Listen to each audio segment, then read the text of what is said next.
Silence on roule supporte l'Association des véhicules électriques du Québec. www.aveq.ca. La référence en électromobilité. L'épisode de cette semaine est une présentation du garage Arleco. Arleco, servir au-delà de la réparation. Pourra-t-on garder son mécanicien de quartier pour une voiture électrique?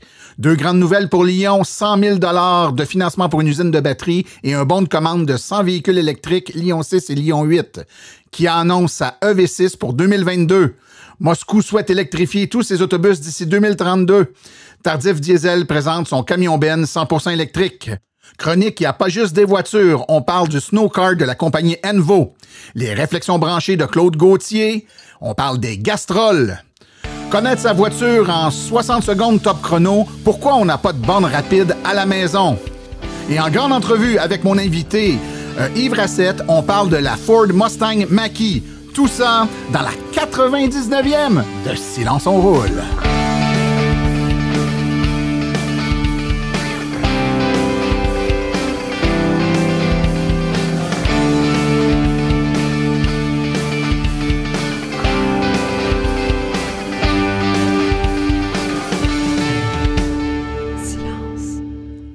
Hey, salut tout le monde! Mon nom est Martin Archambault et c'est avec passion et plaisir que j'anime Silence on roule, le podcast dédié 100% aux voitures électriques.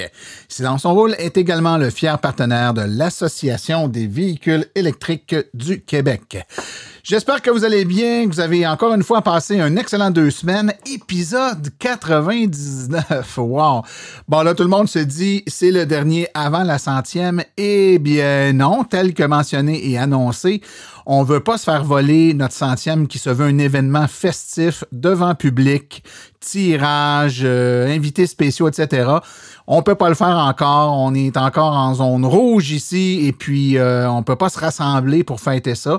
On veut pas se faire voler la 100e, donc on la met de côté, on la place dans notre petite poche en arrière et puis on va sauter dans 2 semaines à l'épisode 101. On va passer de 99 à 101. Le 100, on le garde, puis on le fêtera plus tard. Donc, soyez pas surpris, puis dites-vous pas, j'ai manqué un épisode dans 2 semaines. Non, non, non, on va avoir volontairement passé de 99 à 101. Mais suivez les réseaux sociaux ou le site web de Silence on roule pour être capable là, de vous tenir au courant de quand aura lieu cet événement-là, parce qu'on espère vous voir. Ça va être ouvert au public. Évidemment, il y aura une taille limite là, de la salle dans laquelle on va être, mais il va y avoir un système de réservation de place et ceux qui voudront venir fêter avec nous pourront le faire. Maintenant, ceux qui veulent nous encourager, c'est très, très simple. Écoutez, à partir de votre téléphone portable ou de votre tablette, là, pas sur un ordinateur, mais téléphone portable ou tablette, vous pouvez maintenant taper merci.silenceonroule.com. Merci.silenceonroule.com. Ça va vous amener sur la page du podcast dans Apple Podcast. Et là, vous pouvez coter ou nous donner un petit commentaire. Donc, il y a une note là de 1 à 5 étoiles. Évidemment, si vous nous aimez beaucoup, vous nous mettez un beau 5 étoiles. Ça nous aide à nous faire connaître un peu plus. Et puis, vous pouvez mettre un petit commentaire là, sur votre appréciation du podcast. Donc, plus facile que jamais. Vous n'avez simplement qu'à taper merci.silenceonroule.com. On a un bel épisode aujourd'hui, un épisode, mon Dieu, en compagnie d'Yves Rassette. On va l'entendre 2 fois. Une grande entrevue où il va nous parler plus tard, tout à l'heure, de sa Mustang Mach-E. Plusieurs amateurs de voitures électriques là, regardent du coin de l'œil cette voiture-là qui est, ma foi, fort intéressante. Et puis, notre ami Yves là, va pouvoir nous en parler un petit peu plus en détail. Mais juste avant ça, je lui ai demandé de me parler un peu du programme Compétences VE, qui est un programme de certification, de qualification pour les mécaniciens, les apprentis mécaniciens. Alors, je lui ai posé plusieurs questions. La première, pourquoi ce programme-là est intéressant pour un mécanicien qui travaille déjà dans un atelier? Parce qu'il y a beaucoup de personnes dans des ateliers qui n'ont pas de DEP en mécanique auto. Fait que faut qu'on vienne les rechercher un peu sur les bases d'électricité. Fait que c'est un peu le but du programme aussi. C'est de les apporter à des compétences qui vont être capables d'entretenir correctement puis faire réparer ces véhicules-là. Donc, il y a une passerelle qui est possible après ça. Donc, parce que quelqu'un qui a besoin de faire un AEP, il a besoin d'un DEP en mécanique auto. Tu comprends?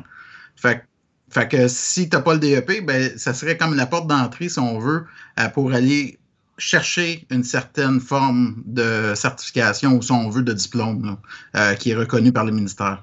J'ai ensuite demandé à Yves quelle était la distinction entre le programme Compétences VE et l'AEP, l'attestation d'études professionnelles en voiture électrique. Dans le fond, tu sais, tout le programme Compétences VE, ça s'adresse à la population de techniciens et d'apprentis mécaniciens qui sont déjà en emploi. C'est un peu comme, il faut le voir comme un maintien en emploi, si on veut. Tandis que le AEP, lui, ben, il est là pour en continuité d'un DEP ou quelqu'un qui, comme je viens d'expliquer, là, comme on a dit. Là.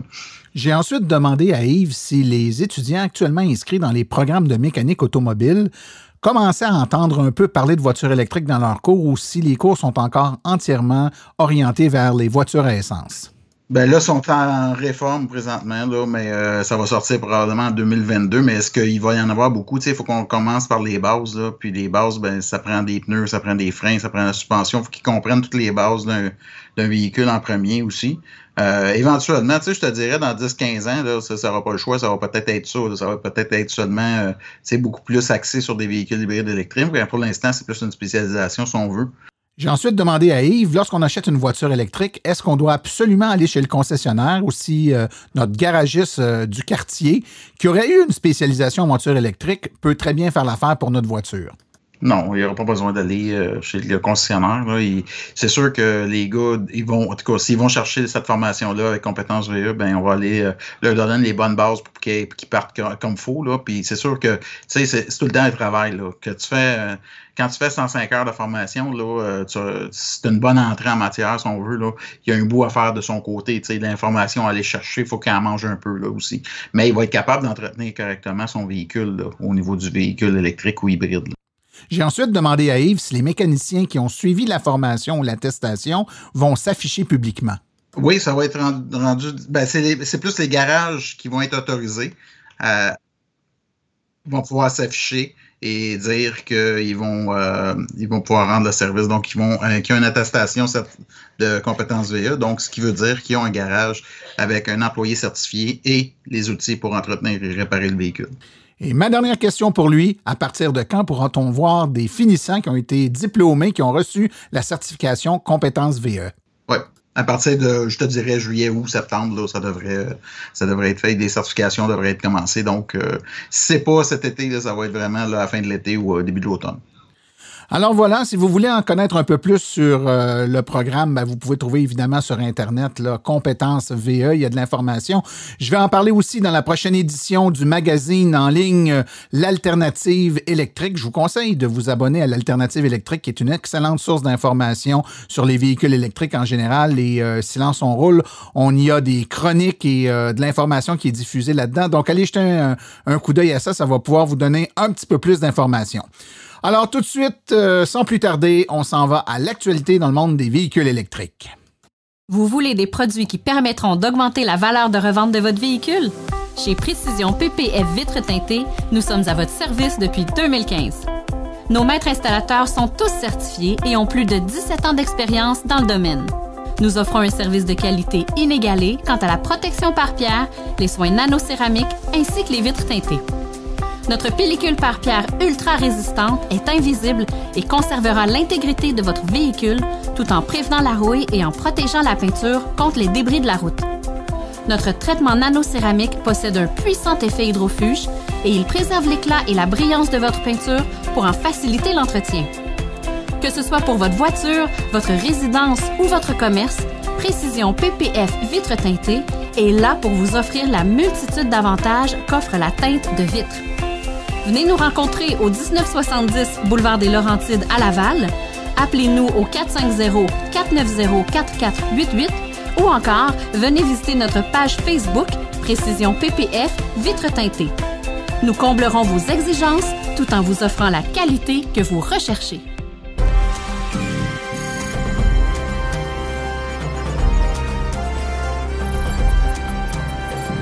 L'actualité dans le monde des VE. Alors, la nouvelle qui retient l'attention dans les 2 dernières semaines, c'est certainement Ottawa et Québec qui offrent 100 millions de dollars à Lyon pour son usine de batteries électriques. La compagnie électrique Lyon a annoncé lundi la semaine dernière un projet dont la facture est évaluée à 185 millions de dollars et qui se traduit par la création de 135 emplois lorsque la construction du complexe sera achevée en 2023. Par la suite, 150 postes supplémentaires s'ajouteront. L'annonce a été effectuée en conférence de presse à Montréal en présence du premier ministre canadien Justin Trudeau, du premier ministre québécois François Legault et du président fondateur de Lyon Électrique, M. Marc Bédard. La contribution de Québec sera un prêt pardonnable de 50 millions de dollars lié à la création d'emplois et de son côté, le gouvernement Trudeau offre 50 millions de dollars par l'entremise du Fonds stratégique pour l'innovation. Le projet devrait permettre à Lyon d'accroître sa production annuelle de véhicules de 2500 unités. La construction d'une usine devait permettre à la société d'améliorer sa structure de coûts, ce qui devrait contribuer à la rendre plus compétitive, a fait valoir le gouvernement dans un communiqué. Kia a publié des photos de sa nouvelle voiture électrique, la Kia EV6 2022, qui sera construite sur une nouvelle plateforme basée sur un nouveau concept et devrait arriver aux États-Unis plus tard cette année. Contrairement aux autres véhicules électriques de Kia, la EV6 n'est pas une extension d'une voiture à combustion interne ou hybride. Ce sera le premier Kia à utiliser les toutes premières plateformes EGPMP conçues spécifiquement pour les véhicules tout électriques que se partageront la société Kia, mais également Hyundai, qui est la compagnie cousine. La marque Ioniq EV et la marque de luxe Genesis devraient également adopter cette plateforme. L'intérieur a un design minimaliste avec un grand tableau de bord et un écran incurvé, un volant à 2 branches et des commandes haptiques, à la place des boutons conventionnels. Kia a également déclaré que les tissus intérieurs seraient fabriqués à partir de plastique recyclé. Moscou souhaite électrifier l'ensemble de sa flotte d'autobus d'ici 2032. Moscou électrifie rapidement sa flotte municipale et la capitale russe a commencé à remplacer ses bus diesel par des bus électriques en 2018 et exploite désormais quelques 600 autobus électriques sur 42 itinéraires. Au cours des 4 prochaines années, la ville prévoit d'acheter 2675 unités supplémentaires et les autorités s'attendent à avoir converti l'ensemble du parc à propulsion électrique d'ici 2032. L'entreprise cherbourgoise Tardif Diesel a présenté le week-end dernier leur prototype de camion Ben 100% électrique via une vidéo qui est vite devenue virale sur les réseaux sociaux.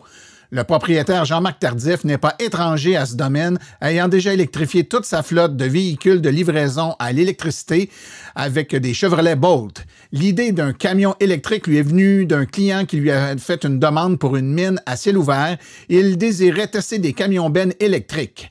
Le véhicule électrique, au coût de 1,5 million de dollars, a déjà trouvé de l'intérêt parmi des compagnies minières du Canada et de l'Amérique du Sud ainsi qu'au Groenland. Bien que le coût soit 3 fois supérieur au modèle au diesel, les normes environnementales auxquelles sont soumises des compagnies signifient que la possibilité de diminuer leur émission de gaz à effet de serre dans l'exploitation minière leur permet d'améliorer leur empreinte carbonique et permet d'éviter de payer des crédits carbone selon le dogme pollueur-payeur. Bien que d'autres camions électriques existent, ceux-ci se distinguent par leur recharge rapide mise au point en partenariat avec ABB. Selon la direction du groupe, BMW proposera au moins un modèle entièrement électrique dans environ 90% de ses segments de marché actuels d'ici 2023, alors que la Mini sera tout électrique. Nous adoptons consciemment une approche élargie avec notre offre tout électrique plutôt que de demeurer dans notre traditionnel marché de niche, a dit Olivier Zipse, président du conseil d'administration de BMW AG. La combinaison d'un véhicule intelligent et d'un réseau de production très flexible permettra au groupe BMW de disposer d'une douzaine de modèles entièrement électriques sur toutes les routes du monde d'ici 2023. Ces années, les 3 modèles électriques déjà commercialisés, soit la BMW i3, la Mini SE et la BMW iX3, seront bientôt rejoints par la BMW iX et la BMW i4, 3 mois plus tôt que prévu. Lexus a présenté en pré-campagne un nouveau concept de voiture électrique avant son dévoilement officiel la semaine prochaine, où le nouveau véhicule devrait être présenté. Lexus donnera les détails sur ce qu'elle qualifie d'être une transformation majeure de la marque. Lexus affirme que ce nouveau véhicule symbolisera l'orientation de la marque et représente le début de sa prochaine génération de véhicules. La photo concept représente un véhicule qui a une allure de VUS, mais avec des proportions d'une berline, y compris un long capot et un pare-brise légèrement incliné, ainsi qu'une calandre verticale agressive.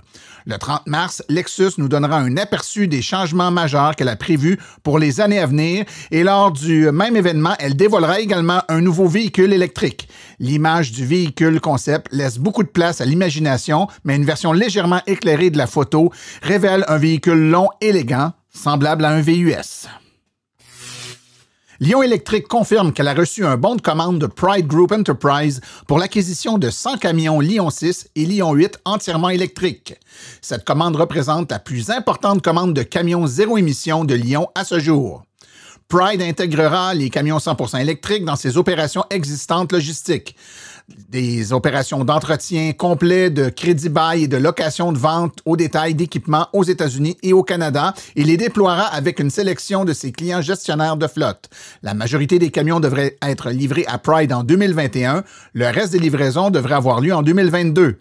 Cette commande de Pride constitue non seulement une étape significative dans la croissance de Lion, mais aussi un tournant dans l'adoption et le déploiement des véhicules lourds, une preuve supplémentaire que le fret zéro émission est ici et maintenant, a déclaré Marc Bédard, président fondateur de Lion.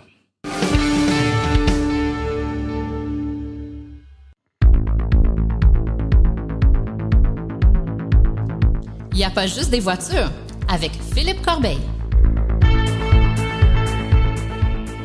Bonjour, cette semaine je vous parle du snowkart de la compagnie Envo. Bien que le printemps est à nos portes et que la neige commence à fondre et que nous allons bientôt pouvoir nous promener en moto et scooter électrique, j'ai vu ce petit bolide passer dans mes réseaux sociaux cet hiver et je voulais donc vous en parler dans une de mes chroniques. Le snowkart est vraiment un véhicule dans une classe à part, car ici on est à mi-chemin entre une luge à 3 skis et un tricycle. Il est fait par une entreprise de la Colombie-Britannique qui est spécialisée dans les vélos électriques. Le fondateur de l'entreprise a toujours voulu se fabriquer un petit véhicule personnel à chenilles et dans ses études, il avait élaboré un prototype avec un moteur à essence. Le résultat était un peu décevant au niveau des performances car son engin arrivait à peine à monter des petites côtes. Il était toutefois fier d'avoir pu fabriquer le produit qu'il avait imaginé. Avec les années, il a continué à travailler sur son véhicule et le design s'est amélioré. Il a ensuite changé son moteur à essence pour un moteur électrique. Ayant fondé une entreprise dans le domaine des vélos électriques, il était donc naturel d'utiliser des composantes déjà présentes dans leur liste de produits et les moteurs et batteries qu'ils utilisent pour le snowkart proviennent de produits que l'entreprise exploite déjà. Après quelques années à perfectionner leurs produits, ils ont finalement fait un modèle de production qui est amusant et qui offre certaines performances. Mais attention, ici on est loin du motoneige, mais on a tout de même un véhicule de transport personnel, parfait pour s'amuser dans la neige. Comme je disais, il s'agit d'un petit tricycle où, à la place des roues arrière, on a droit à 2 chenilles de caoutchouc fabriquées sur mesure pour le snowkart et la roue avant est remplacée par un ski. Il est propulsé par 2 moteurs de 750 watts, un sur chaque chenille, et il n'y a pas de pédale. C'est un véhicule à propulsion 100% électrique. Le véhicule peut atteindre la vitesse d'environ 20 km/h et aussi monter des côtes de 18% d'inclinaison avec un conducteur d'environ 200 livres. Il s'agit d'un produit à assembler soi-même. Donc, on reçoit un kit de fabrication et tout arrive en pièces détachées. On doit faire le montage nous-mêmes. Sur le site de la compagnie, on peut lire un blog qui relate d'ailleurs la conception du produit et les évolutions afin d'en arriver à la version actuellement commercialisée. Et une des caractéristiques est que maintenant le châssis est fait de tubes d'aluminium et il est conçu afin de permettre un ajustement qui va permettre au conducteur de bâtir le snowkart afin de maximiser l'ergonomie pour sa taille. Au niveau de l'autonomie, on annonce de 10 à 50 km dépendamment des conditions de neige. De base, l'ensemble vient avec une batterie lithium-ion de 48 volts et 17,5 Ah et on peut acheter une deuxième batterie en option pour 895 $ pour avoir plus d'autonomie. La recharge, elle, prend environ 8 heures. C'est donc un produit principalement fait pour aller s'amuser au chalet l'hiver et qui a peut-être aussi un avenir dans le marché du tourisme où on pourra faire de courtes excursions guidées.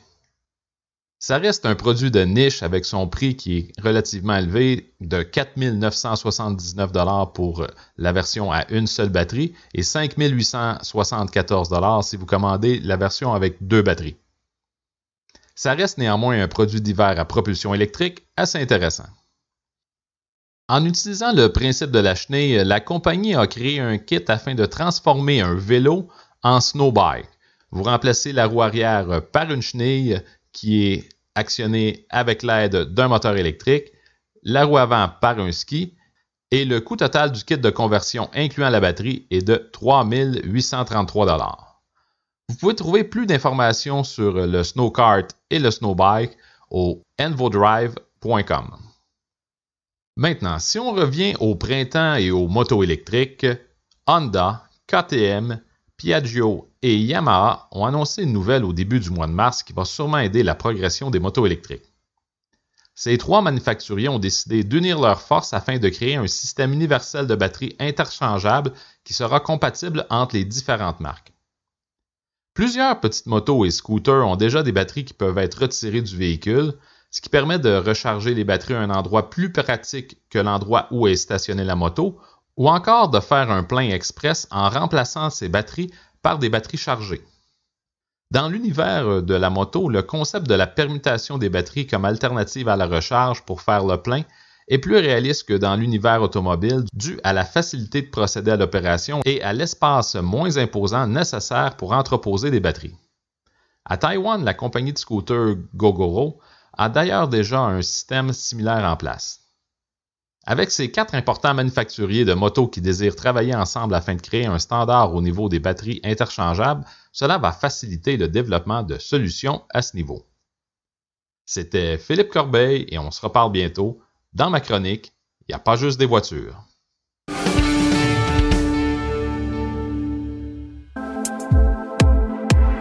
EV Born, à la maison, en condo. EV Born, vos subventions. EV Born, branché au travail. Hey Martin, on répète-tu trop le nom de la compagnie? Ou un petit peu trop, je la refais. Pour recharger, ça prend une borne de recharge et l'équipe de EV Born est à votre service. Pour vous brancher au commerce, à la maison ou au travail, composez le 418-866-0653. 418-866-0653 ou le www.evborn.com.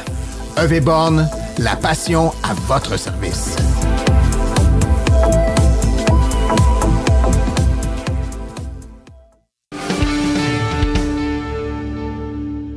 Alors aujourd'hui, je suis en compagnie de Yves Rassette pour parler de la Mustang Mach-E. Bonjour Yves. Salut Martin, ça va bien? Ça va super bien. Je te remercie d'avoir trouvé du temps dans ton horaire ultra chargé pour nous parler de la Mach-E aujourd'hui. Je me posais même la question, je me disais, je pense que c'est la 3e fois que tu viens au podcast, ça se peut-tu? Ah, c'est la 2e. 2e, je savais que tu étais déjà venu, là, fait que, écoute, il y a une compétition là, illicite qui se passe pour les gens qui veulent passer plus souvent que François Villot sur le podcast. Je me disais que tu étais peut-être un runner-up pour le battre sur le nombre de participations au podcast, mais à 2 fois, tu es correct. Il y en a d'autres qui ont passé plus souvent que ça. Moi, je suis sûr que je suis en bas de la moyenne. Ben, ça dépend. Il y en a plein qui sont venus juste une fois quand même. Ben, c'est bien gentil pour toi d'être là. Puis ceux qui te connaissent peut-être un peu moins, simplement dire que d'entrée de jeu, ça va peut-être paraître dans le discours, tu es quelqu'un qui connaît les voitures électriques, tu travailles dans ce domaine-là. Peux-tu juste peut-être nous dire qui tu es pour les gens qui ne te connaissent pas? Oui, moi, je suis enseignant en véhicule régulier, là, en mécanique automobile, mais nécessairement, je suis spécialisé dans les véhicules hybrides électriques et hydrogène. Donc, je fais un petit peu la formation pour ces véhicules-là. Puis là, récemment, je suis responsable d'un programme qui s'appelle Compétences VE pour nécessairement pour former des techniciens en vue de réparer et avoir les compétences de base pour au moins réparer et entretenir convenablement les véhicules à travers la province. OK. Donc, tu es quelqu'un qui connaît bien les voitures électriques. Et là, quand je dis connaître, c'est pas uniquement au niveau des modèles puis tout ça, mais également au niveau du fonctionnement, des particularités des voitures électriques. Donc, tu es bien au fait de tout ça. Puis là, aujourd'hui, on parle de la Mustang Mach-E tout simplement parce que c'est un véhicule qui est relativement récent sur nos routes et ça donne que tu es l'un des nouveaux propriétaires de cette voiture-là depuis pas beaucoup de temps, là, quelques semaines à peine, n'est-ce pas? Oui, effectivement. On a eu cette Mustang-là fin janvier, à peu près. Fait que ça doit faire à peu près 3 semaines, 1 mois là, on a reçu la Mustang. Était commandée depuis un petit bout. Elle était commandée depuis le mois de novembre 2019. Quand il l'a annoncé, on a fait une commande le lendemain. Et puis, même la journée, peut-être même. Et puis, on a confirmé la commande au mois de juillet. Puis, on l'a reçu, elle était embarquée sur le train. On la suivait. On voulait savoir exactement ce qu'elle était rendu. Donc, elle est embarquée sur le train le 23 décembre, puis est arrivé avec la pandémie, avec les fermetures de concessionnaires, puis bonhomme à l'an, fin janvier. Excellent. Puis écoute, évidemment, tu es dans le domaine, c'est pas ta première voiture électrique, donc peux-tu nous rappeler ce que tu avais comme véhicule avant la Mach-E? OK, on commence à quelle année? Mettons celle juste avant. Écoute, j'ai eu 3 Chevrolet Volt. J'ai eu une 2012, une 2014, une 2017. Donc, j'ai eu un Hyundai Ioniq et j'ai une PHEV aussi, là, un Mitsubishi PHEV. Donc, la Mustang Mach-E était attendue un peu parce qu'on voulait avoir un véhicule qui avait quand même une très bonne autonomie et puis qui avait un peu de look aussi. Là, on aime bien le look de la Mustang Mach-E. Donc, on voulait avoir de quoi qu'on pouvait se déplacer. Moi, mon standard, c'est souvent de dire je pars de Montréal puis je vais à Québec puis j'ai pas besoin de me recharger. Donc, c'est un peu ça, si on veut, le ball game qu'on voulait avoir. OK. Donc, on parlait d'un véhicule forcément de plus de 300 km EPA, là, ou en tout cas 250 km EPA, Montréal-Québec, mettons. Puis effectivement, tu as raison, le look, je pense que plusieurs amateurs de voitures électriques ont souvent reproché à plusieurs modèles d'avoir des looks un peu trop futuristes, ou en tout cas assez identifiés comme étant des looks de voitures électriques. Mais avec la Mustang Mach-E, je pense qu'on vient vraiment là, de jouer dans la table des amateurs de voitures qui ont un beau look. Je pense que évidemment, on aime ou on n'aime pas, hein, des voitures, et le look, c'est très c'est propre à chacun, mais je pense que celle-là semble quand même attirer l'attention de beaucoup d'amateurs de belles voitures. Première des choses, Yves, la voiture se décline en 3 modèles, si je ne me trompe pas, là, Select, Premium puis California Route 1. C'est bien ça. Peux-tu nous parler un peu des 3 déclinaisons de modèles possibles? Ouais, ben écoute, moi je te dirais même Canon 4e, là, qui est la GT, qui va sortir probablement éventuellement, là, qui a plus de puissance. Là. Oui, il y a 3 comme véhicules. Il y a la Select qui est considérée un petit peu plus vers le modèle de base, si on veut. Une Select, tu peux l'avoir en...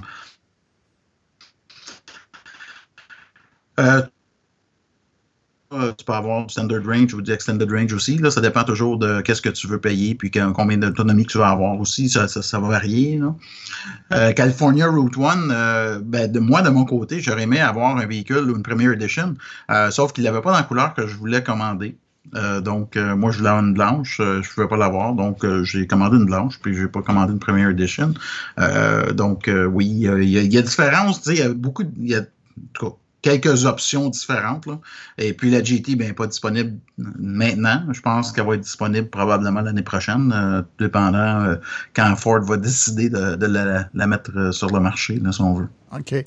On va aller dans les caractéristiques premières, je dois dire, qui titillent l'imaginaire du futur acheteur de voitures électriques. Tu ne seras pas surpris de savoir que la première question que les gens demandent, c'est ça va comment loin cette affaire-là? C'est quoi l'autonomie de cette voiture-là? Donc, est-ce qu'il y a plusieurs choix de grosseur de batterie? Quelle est l'autonomie des différentes versions du véhicule? Ben, tu peux avoir, dans le Standard Range qu'ils appellent, là, si on veut, là, donc dans la propulsion arrière, si on veut, là, on va avoir la Standard Range qui peut avoir à peu près un peu plus que 370 km d'autonomie. Comme je disais, c'est dans le PA là, qui est targeté là-dedans. Tu as le Rear-Wheel Drive Extended Range aussi qui a, lui, une autonomie d'environ 482 km. Ensuite de ça, ben, tu peux avoir le All-Wheel Drive, encore là, le 4 roues motrices Standard Range, qui lui, il peut avoir une autonomie de plus de 337 km, ou une All-Wheel Drive Extended Range. Là, nécessairement, ben, tu vas avoir plus de 434 km d'annoncé. Okay. Si on regarde en hiver, c'est clair que moi, je regarde la mienne, et puis en hiver, dans une température comme aujourd'hui, à peu près à moins 2,0, moins 4, je vais aller taper le 328 km quand même là, d'autonomie. C'est un véhicule qui dort dehors dans un tempo. Mais si je tombe avec du moins 16, c'est sûr que mon véhicule s'en va à 286 km d'autonomie environ. Puis là, il faut qu'on comprenne, c'est un véhicule qui est neuf.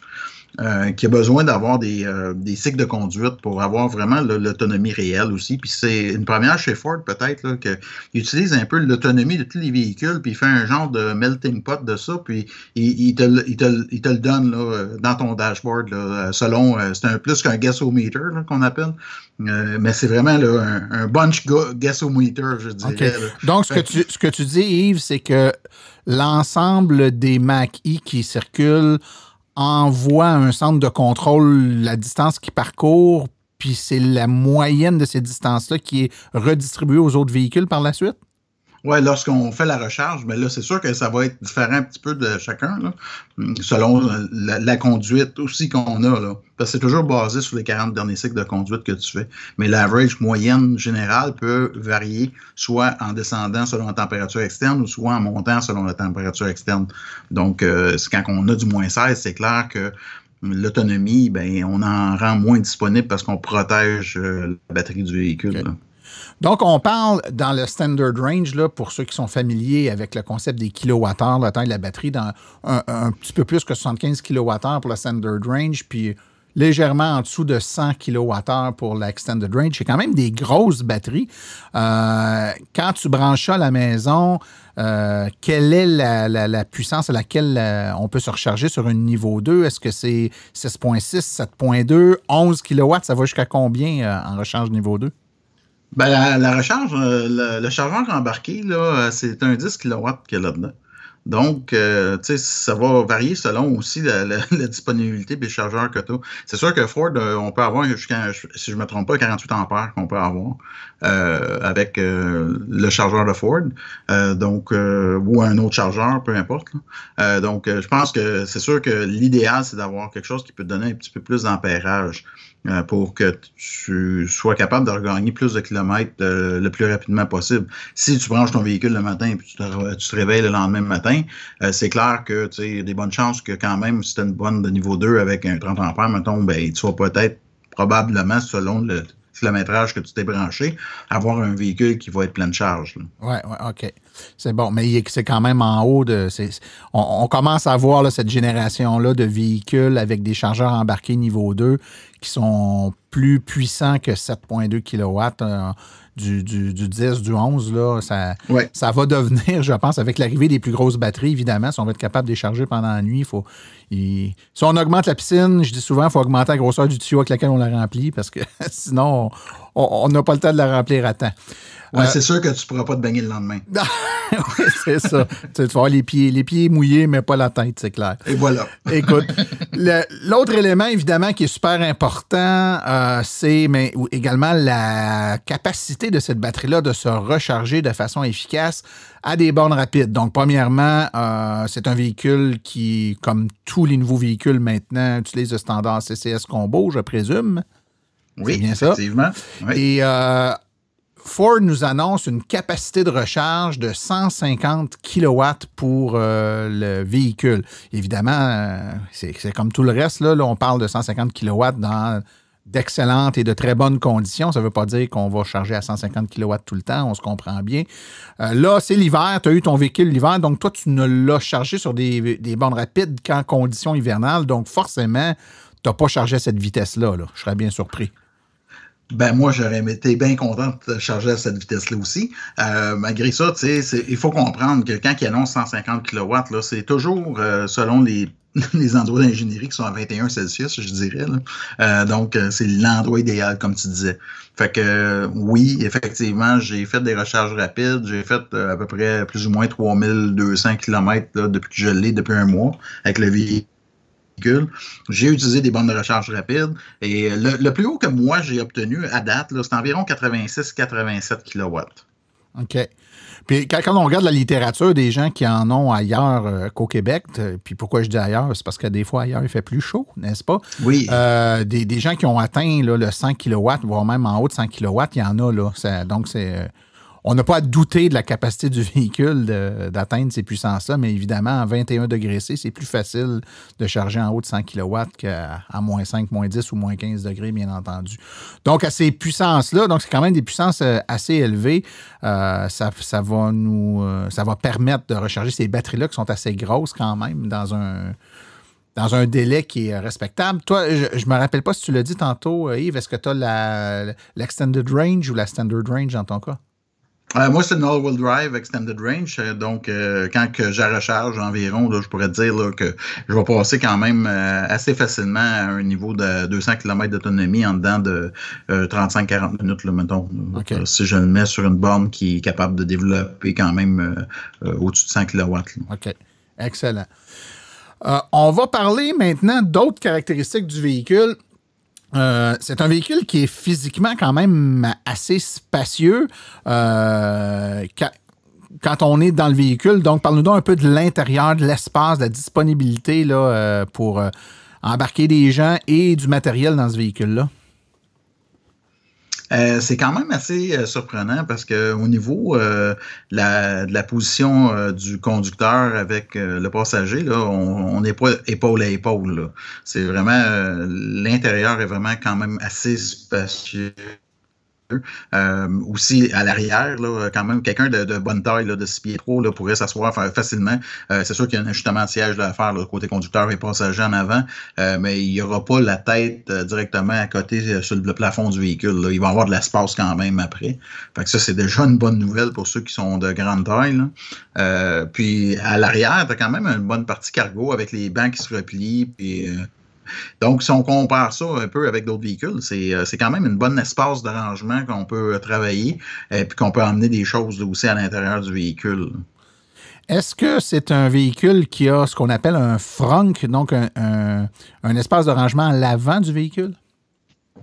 Je suis content que tu en parles parce que c'est super intéressant d'avoir un frunk puis qui est scellé et puis que tu peux t'en servir comme glacière là, avec un drain dans le fond. Ça, c'est mémorable. Écoute, c'est sûr que d'ici avant la fin de l'été, ça va servir. Il va y avoir de la bière là-dedans puis de la glace puis un white down.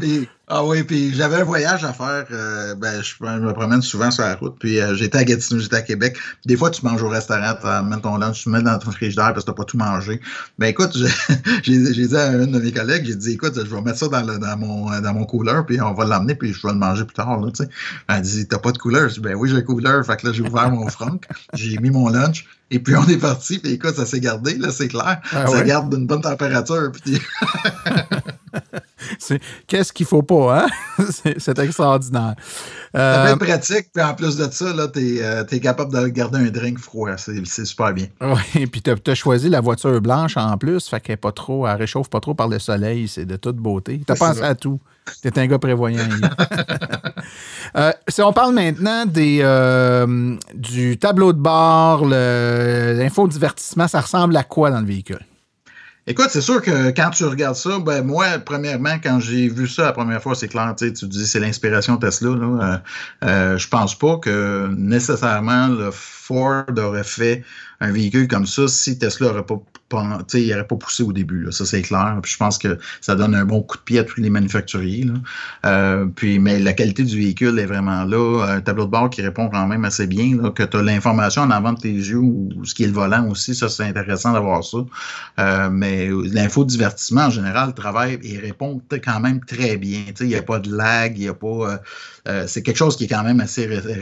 qui répond très, très, très facilement et sans ancroche, si on veut. Okay. C'est sûr que quand on livre un véhicule comme ça, puis que tu le reçois, je pourrais te dire, je suis habitué d'un véhicule électrique, puis c'est quand même quelque chose qui est un peu intimidant comme conduite pour la première fois.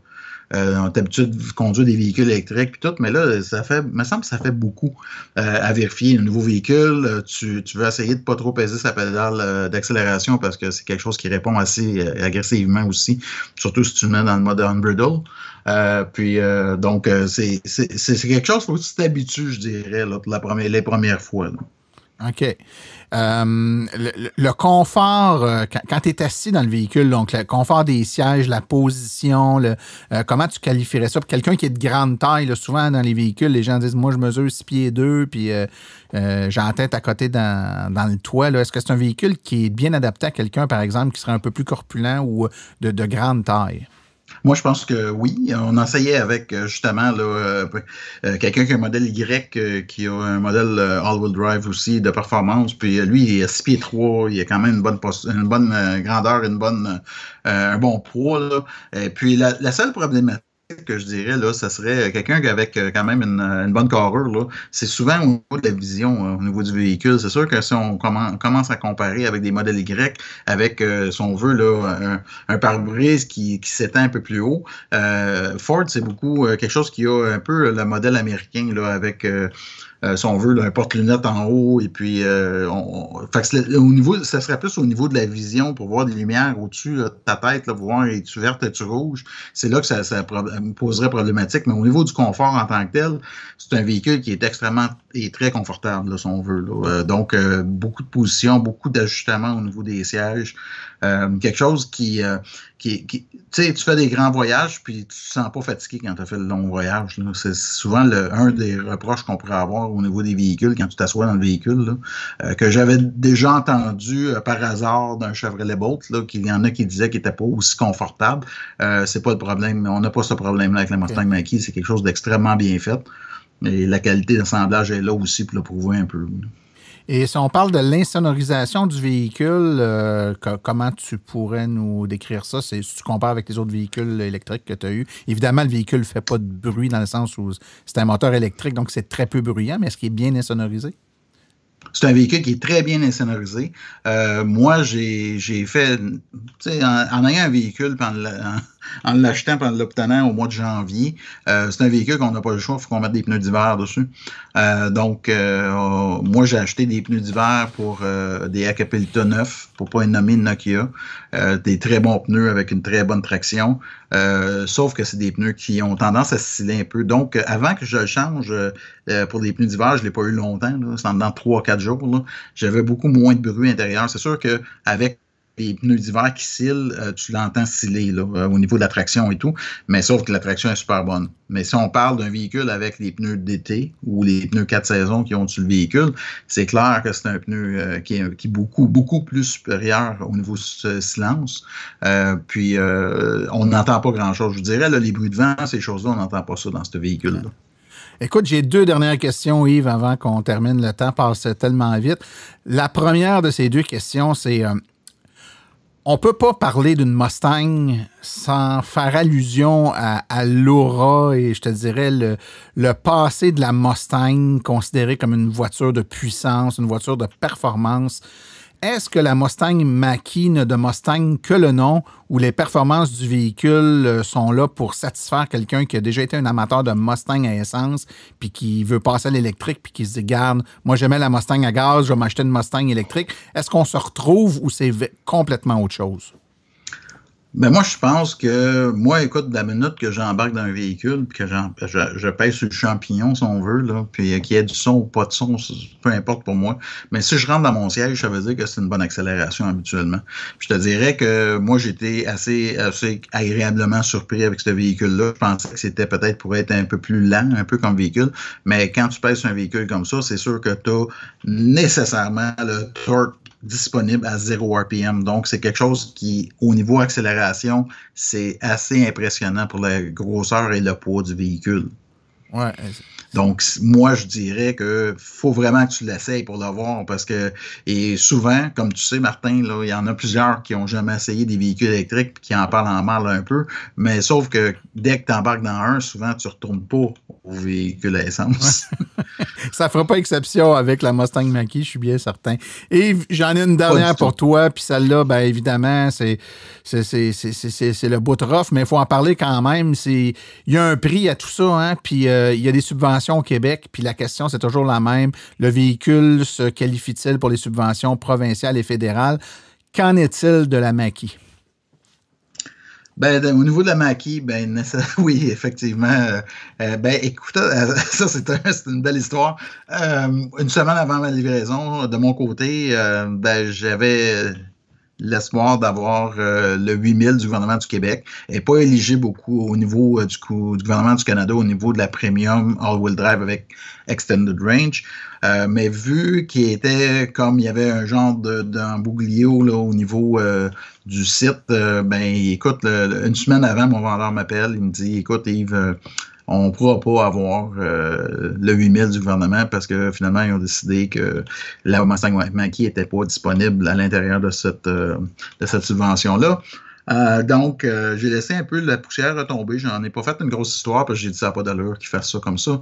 Et puis, après ça, ils sont revenus sur leur parole un peu. Donc, ils ont dit ceux qui avaient commandé avant le 14 janvier avaient accès à avoir quand même le 8000 parce qu'il y avait été accès, puis on l'avait commandé depuis longtemps. Donc, dans mon cas, j'ai eu le 8000 du gouvernement pour la Extended Range All-Wheel Drive Premium. Ce qui n'est plus le cas depuis le 14 janvier pour les Mustang Mach-E Premium All-Wheel Drive avec Extended Range. C'est sûr que ceux qui ont peut-être un rear-wheel drive avec un Standard Range vont avoir l'accès au 8000 du gouvernement. Ou la Select. Oui. Ou la Select, qui est un peu moins cher. Ouais, c'est ça. Donc, ce que j'en comprends, c'est que tout dépendant de si on prend la Select, la Premium, la California Route 1, si on prend Extended Range ou pas, si on prend All-Wheel Drive ou pas, on n'aura jamais droit à la subvention fédérale, mais on pourrait, tout dépendant des options qu'on prend, avoir droit à la provinciale, là, si on prend un véhicule plus petit ou qui n'est pas All-Wheel Drive. C'est ça, exactement. Ça répond à nos questions, Yves Rassette. Merci beaucoup d'avoir été disponible pour nous autres aujourd'hui. Puis écoute, étant donné que tu changes souvent de voiture, à ta prochaine, on te réinvite. Merci bien gros, Martin. Puis ça me fait plaisir tout le temps de collaborer avec vous autres. T'es bien gentil, merci. Hey, salut, bye-bye.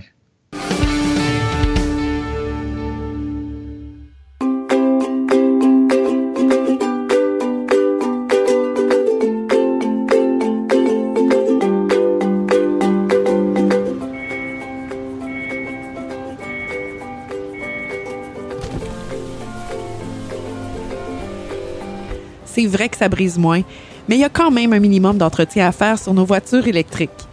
Quand est venu le temps de faire l'entretien de mon véhicule, j'ai choisi de faire confiance à l'équipe d'Arleco plutôt que le concessionnaire. Ça fait maintenant 3 générations que cette entreprise familiale chouchoute nos voitures et ils ont été parmi les premiers à s'engager activement dans l'électrification des transports tout en adoptant des procédures et des produits sains pour l'environnement. Avec ses techniciens spécialement formés à l'entretien et réparation des voitures hybrides et électriques, Arleco nous offre aujourd'hui la même qualité de service sur nos VE qu'elle a toujours livré depuis bientôt 40 ans. De plus, chez Arleco, j'obtiens 10 % de rabais sur la main-d'œuvre et les traitements anti-rouille avec ma carte membre hors de l'AVEC. Arleco Génération 3, 8470 Boulevard Parkway à Anjou, 514-352-1446 ou arleco.ca. Arleco, servir au-delà de la réparation.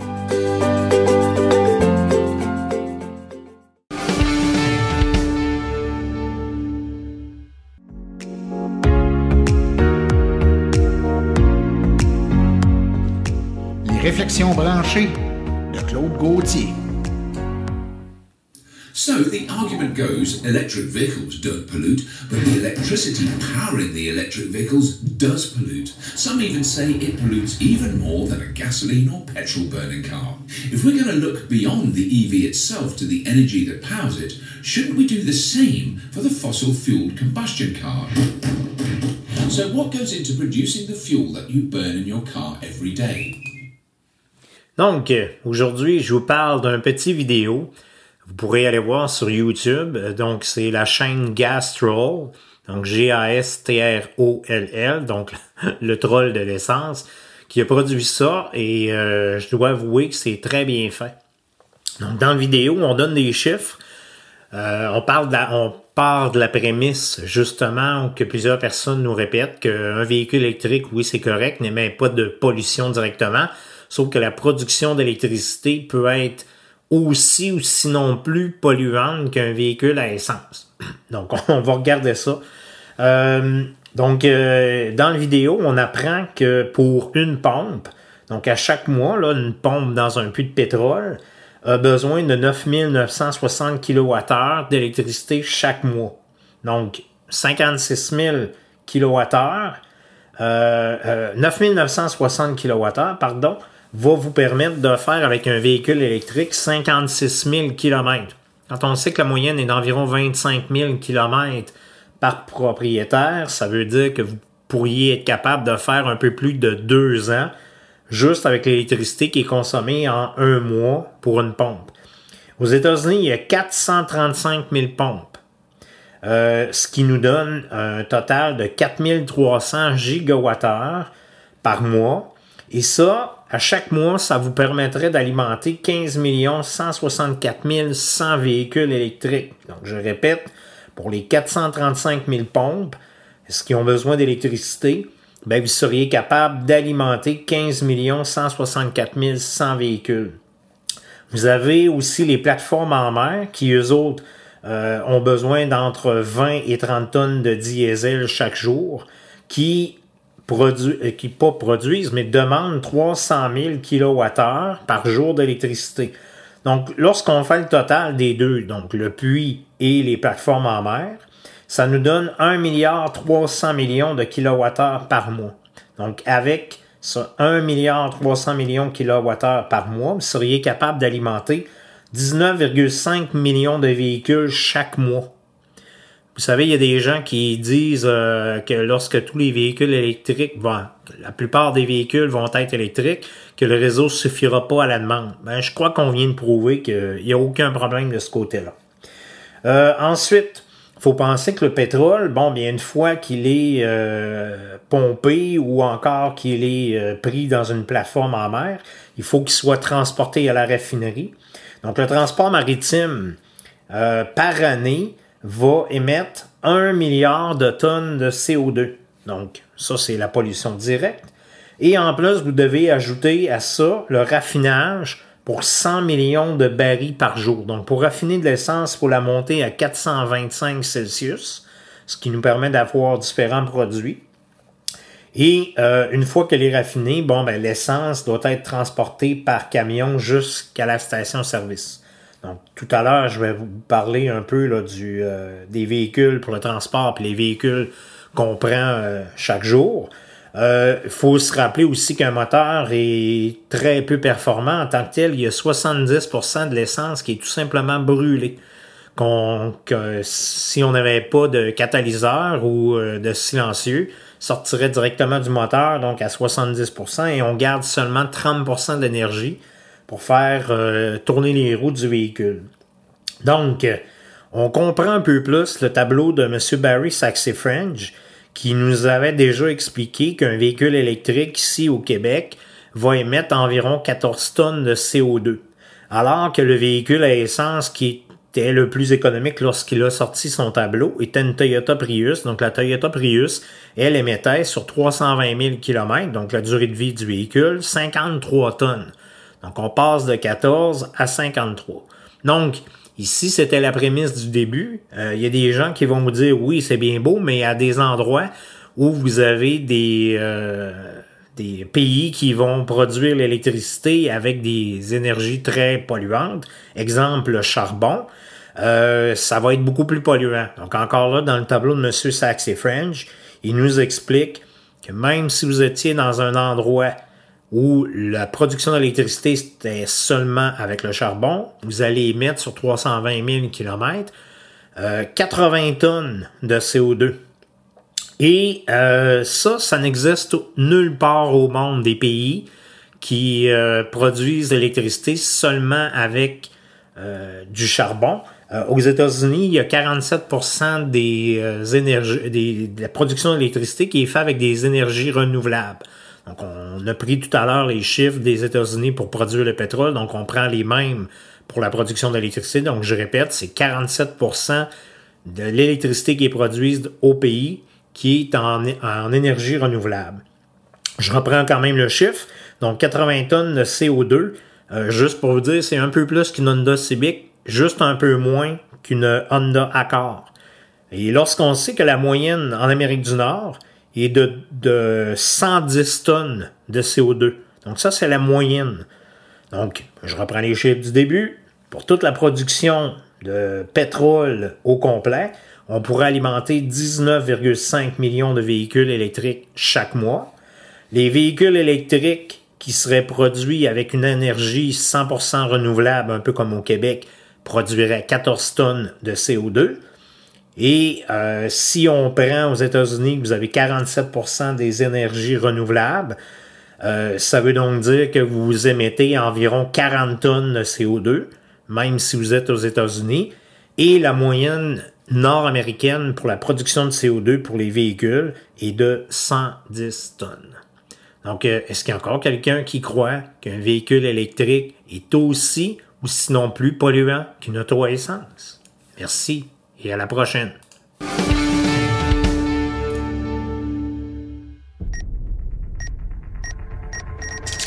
Comprendre son auto en 60 secondes, top chrono. Pourquoi ne peut-on pas installer une borne de recharge rapide à la maison? Sachez que sur votre résidence, vous avez une alimentation en courant alternatif qui est formée généralement de 2 phases de 120 volts, donc 240 volts en courant alternatif. Vous pouvez donc installer une borne de recharge de niveau 2 à 240 volts courant alternatif. Une borne de recharge rapide fonctionne en courant continu à des tensions qui vont de 400 jusqu'à 800 volts. Vous n'avez donc pas sur votre résidence le type d'électricité nécessaire pour faire fonctionner la borne à recharge rapide. Mieux vaut donc brancher notre voiture sur le 240 volts, la recharger lentement pendant la nuit et ainsi avoir aucun problème à repartir le lendemain matin la voiture pleine. Sachez finalement qu'une installation de borne à recharge rapide coûtera au bas mot entre 30 et 75 000 $. Mieux vaut rester sur le 240 volts.